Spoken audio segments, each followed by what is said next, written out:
and food. As we all know that we have gathered here on the very special occasion of our nation called as Republic Day. I would like to narrate a Republic Day speech in front of you.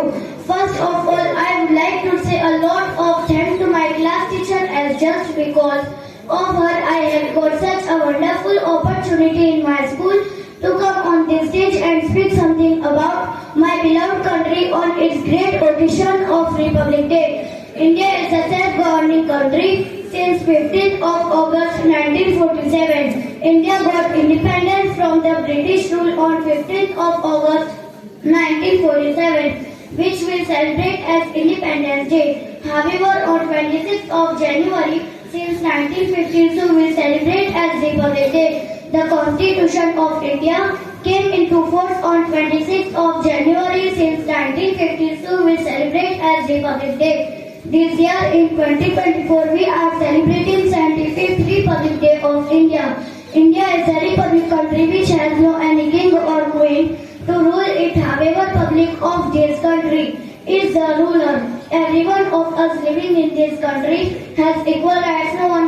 No one can be president, chief minister or prime minister without voting of us. The Prime Minister of India gives a floral tribute to the sacrificed Indian soldiers at the Amar Jawan Jyoti India Gate. The celebration of Republic Day continues by 29th of January, which ends after the beginning retreat ceremony. At this day, every Indian shows his or her respect and pride to the national constitution.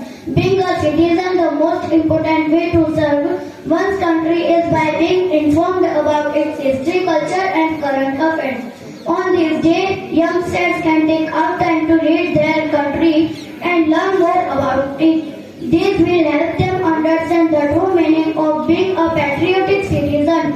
As a youth and a part of a country, it is our responsibility to contribute to the development and growth of our nation in whatever ways we can. On this Republic Day, let us pledge to do our bit for our countrymen and women and work towards making about India better for all. Thank you. Jai Hind.